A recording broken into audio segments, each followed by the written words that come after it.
Friends, हम लोग पढ़ रहे हैं अपना chapter number 11।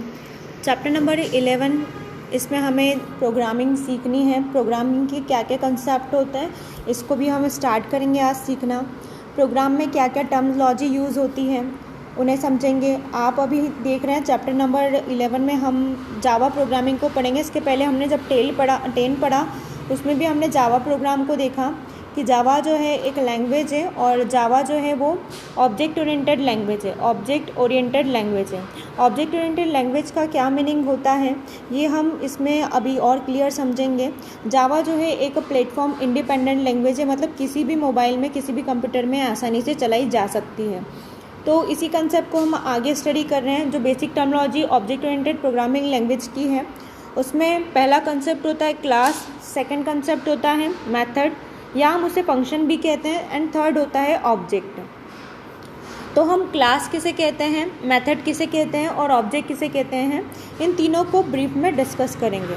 First of all आप जो देख रहे हैं इस पेज पर, तो मैंने यहाँ पर डिफ़ाइन किया हुआ है एक रजिस्ट्रेशन फॉर्म को। रजिस्ट्रेशन फॉर्म के बारे में हम यहाँ पर समझेंगे कि रजिस्ट्रेशन फॉर्म के लिए देखिए जो हमारी क्लास है उस क्लास का नाम मैंने यहाँ पर रखा है रजिस्ट्रेशन फॉर्म। अब आपके सामने ये पूरा एक बना हुआ कंप्लीट रजिस्ट्रेशन फॉर्म है। रजिस्ट्रेशन फॉर्म में मैंने दो सेक्शन रखे हैं। फर्स्ट है एकेडमिक रिकॉर्ड एंड सेकंड है फैमिली डिटेल्स। जो एकेडमिक रिकॉर्ड है इसमें यहाँ पर स्टूडेंट का नाम, उसकी क्लास और उसकी स्कूल, ये तीनों डिटेल्स पूछी गई है। फैमिली डिटेल्स में father's name, father occupation, mother's name, mother occupation. तो इस तरीके से हमने एक रजिस्ट्रेशन फॉर्म को डिज़ाइन किया जिसमें दो सेक्शन है और इन दो सेक्शंस के अंदर भी हमारे पास अलग अलग ऑप्शंस हैं, अलग अलग चॉइस है जो स्टूडेंट को अपने अकॉर्डिंग फिल करनी होगी। ठीक है, जैसा स्टूडेंट होगा उस डिटेल्स को वहाँ वैसे फिल किया जाएगा। तो जो पहला यहाँ पर फर्स्ट है एकेडमिक रिकॉर्ड, ये उसकी पहली मेथड या पहला फंक्शन कहलाएगी।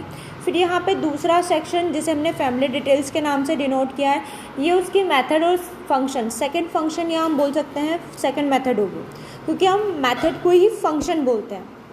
तो मैं या तो फंक्शन बोलूँ या मैं मेथड बोलूँ, बातें एक ही हैं।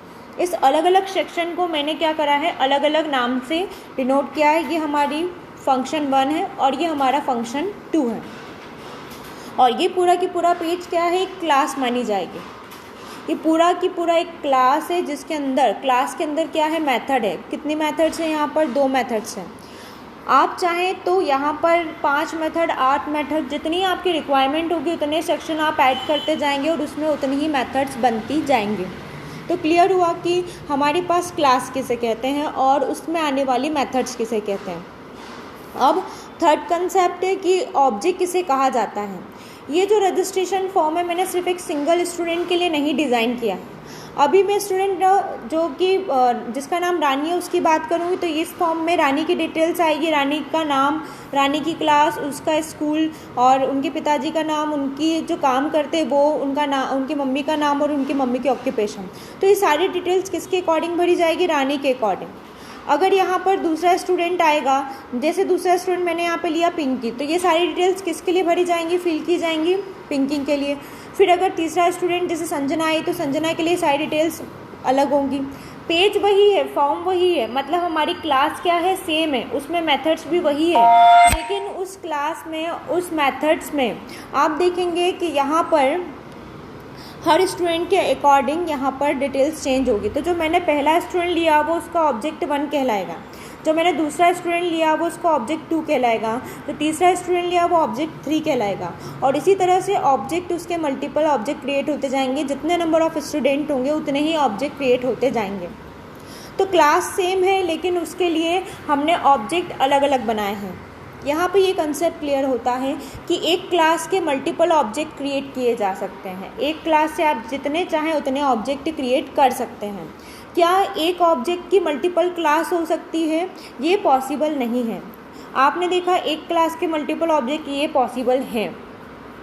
तो अब अगर हम पूछें कि क्लास क्या होती है, तो क्लास एक ब्लूप्रिंट होती है, क्लास एक प्री फॉर्मा होती है या प्रोफॉर्मा होती है, या हम यहाँ पे बोल सकते हैं कि एक टेम्पलेट होता है जो सभी के लिए सेम होता है। तो क्लास बेसिकली एक टेम्पलेट है, क्लास बेसिकली एक ब्लूप्रिंट है, या क्लास बेसिकली एक प्रोफॉर्मा है जिसका यूज़ करके हम डिफरेंट यूज़र को इस प्लेटफॉर्म को प्रोवाइड कर पाते हैं। क्लियर। मेथड्स क्या है? मेथड्स क्लास में प्रेजेंट होने वाले सेक्शंस होते हैं या एक फंक्शन होते हैं जिनके अपने अपने टास्क होते हैं या अपना अपना पर्पस होता है। मेथड इज़ अ सब part of the class, class का एक छोटा सा पार्ट होता है। तो हम मेथड्स को डिफाइन कर सकते हैं कि मेथड या फंक्शन जो होता है वो क्लास का सब पार्ट होता है और इसका अपना एक टारगेट या पर्पस होता है। क्लियर? आपको समझ में आया कि क्लास क्या होता है और इसमें कहीं सारी मेथड्स हो सकती है। अब इसके आगे हम अगर ऑब्जेक्ट की बोले कि ऑब्जेक्ट क्या होता है? ऑब्जेक्ट कोई भी ऐसी वस्तु होती है जिसका अपना एक कलर होता है, अपना एक बिहेवियर होता है। जैसे मैंने रानी बोला तो ये गर्ल है, इसका एक अपना बिहेवियर है, इसका अपना एक कलर है। यहाँ पे मैं कुछ और भी एग्जाम्पल ले सकती थी, कुछ भी एग्जाम्पल ले सकते थे आप। एनिमल ले लो यहाँ पर, या तो फिर कोई भी ऑब्जेक्ट ले लो, जैसे चेयर्स ले लिया या तो मैंने कैलकुलेटर ले लिया, कुछ भी ऑप्शन हो सकते हैं। कोई भी ऐसा ऑब्जेक्ट यानी क्या इस वर्ल्ड में आप ऑब्जेक्ट किसे कहते हैं? इंग्लिश में या हिंदी में हम ऑब्जेक्ट का मतलब होता है वस्तु, कोई भी वस्तु। तो यहाँ पर ऑब्जेक्ट यानी कि कोई भी वस्तु हो सकती है जिसका एक अपना बिहेवियर होता है, जिसका एक अपना स्टेट होता है, मतलब जिसका अपना एक व्यवहार होता है और जिसका अपना एक कलर होता है, उसे हम क्या कहते हैं? ऑब्जेक्ट कहते हैं। क्लियर? ऑब्जेक्ट क्या होता है और क्लास क्या होती है और मेथड क्या होता है, ये तीनों नाम इंग्लिश में और हिंदी में सेम है। क्लास को हिंदी में भी क्लास बोला जाएगा, हिंदी में भी मेथड को भी और ऑब्जेक्ट को भी। ठीक है, तो ये हमारे यहाँ पर कंसेप्ट क्लियर होते हैं क्लास, मेथड और ऑब्जेक्ट के। देन थर्ड होता है कि इसमें वेरिएबल किसे कहा जाएगा? इसमें वेरिएबल कहा जाएगा ये जो हमने नेम लिया है, हमारा फर्स्ट वेरिएबल हो गया नेम, दूसरा वेरिएबल हो गया क्लास, थर्ड वेरिएबल है school, fourth variable father name, fifth variable father occupation, sixth mother name and seventh is occupation. तो यहाँ पर एक और टर्मोलॉजी, एक और चीज़ हमें समझ में आ जाती है वेरिएबल, कि वेरिएबल किसे कहा जाता है।